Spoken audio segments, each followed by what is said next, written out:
ओ यहाँ उभा त कति रहेछ भाइको खुट्टामा नाप्नु हेरौँ आम्मामा हेर्नु त विशाल कति धेरै रहेछ आमामा म फोल्डिङ हान्छु ल अब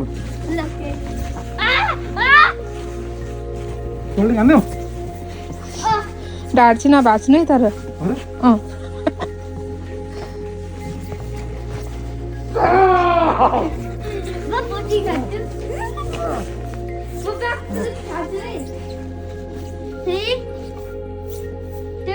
Nani aja na. Sorry, bye aja. Alis no. No, wala kami.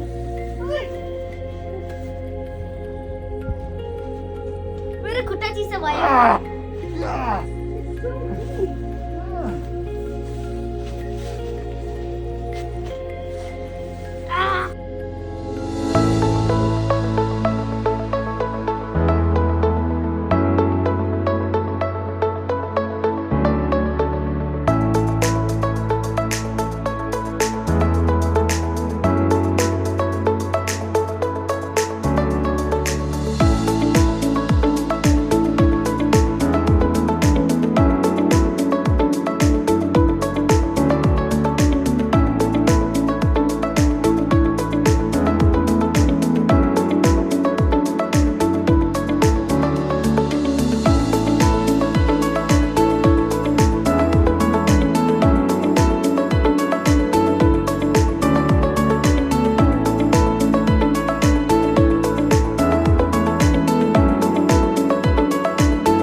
पुरा बुढी मिलेर आज यतिको चाहिँ बनाइँदैछ भर्खर ए तेर्सै खनेको खने यता अब यो भरे थोरै साह्रो पर्दैन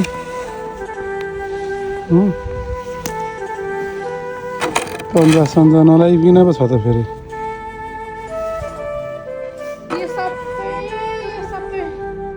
मेरो बुढाले गरेको होइन तिमीले गर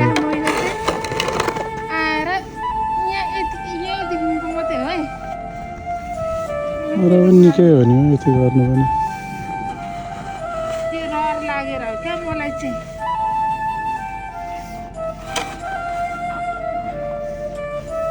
मैले चाहिँ बाध्यताले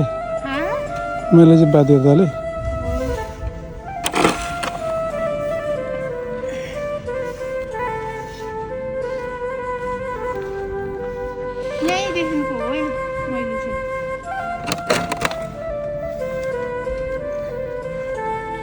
कत्रो चाहिँ परेको हो हिउँ पनि नि आम्मा 1 फिट छ हौ 1 फिट गाँठै 1 फिटभन्दा बढी रहेछ नि यस्तो चाहिँ फेरि फर्स्ट टाइम हो नि पर्नु चाहिँ पर्ने तर यति धेरै चाहिँ होइन यो त फर्स्ट टाइमै देखेको हामीले त यति धेरै त्यो भएर त छुट्टी पनि दियो त अनि अम्मुमा यो बुढोले त अनि 2009 मा यति परेको थियो भने यति 9 मा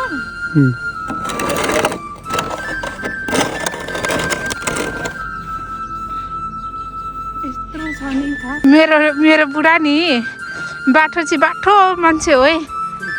हिजोदेखिको ग्यारेजमा राख्नु भएको छ गाडी, हिजो अस्तिदेखि नै। त्यो भएर हेर ऊ यस्तो बिजोक भएर के यस्तो बिजोक हुन्छ त अब यो गाडीको। चिसोले स्टार्ट हुनु पनि गाह्रो भयो, सफा गर्नु पनि गाह्रो भयो। अनि मेरो बुढालाई बाठो नभनेर नि बाठो हो त भने तपाईँ।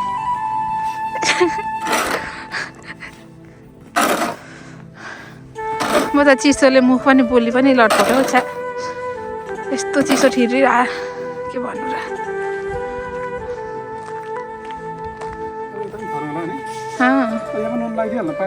लगाइहाल्नुपर्छ ल, लगाइहालौँ।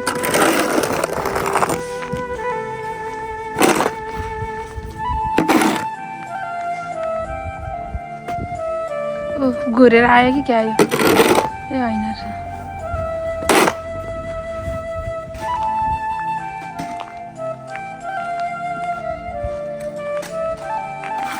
बिचारा मेरो बुढाले चाहिँ हेर बाटो पनि सफा गरिदिइरहनु भएको छ। यो चाहिँ वाकिङ गर्ने प्लेस बाटो हो।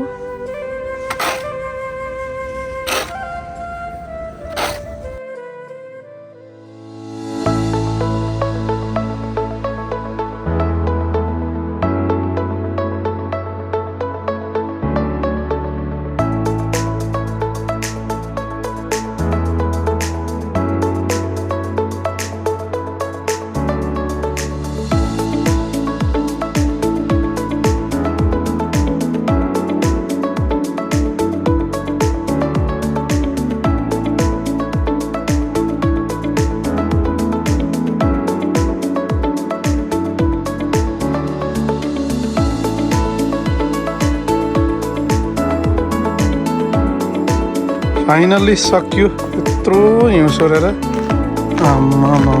रास हिउँको रास कति छ?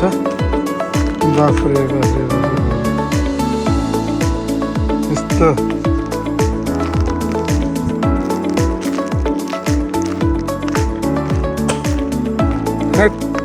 ठेरिका।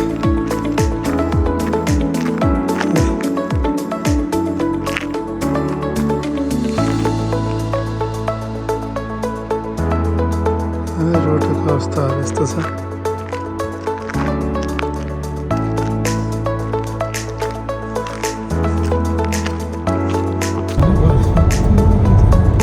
हामीले चाहिँ बेलैमा सफा गरिहाल्यौँ र हामी गरिहाल्नु पहिले र अब बुढालाई चाहिँ मान्नुपर्छ कि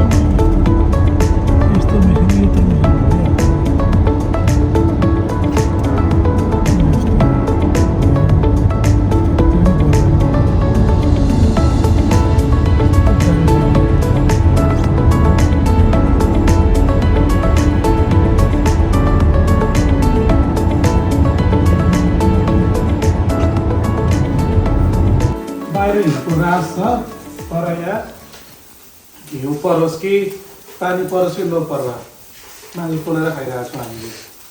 दामी दामी।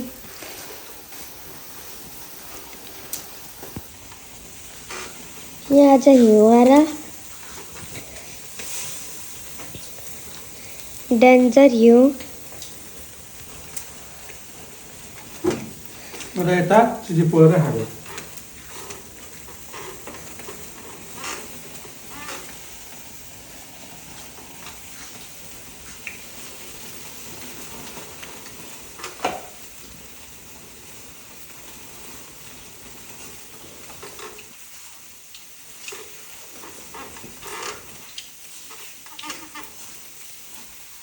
Right on.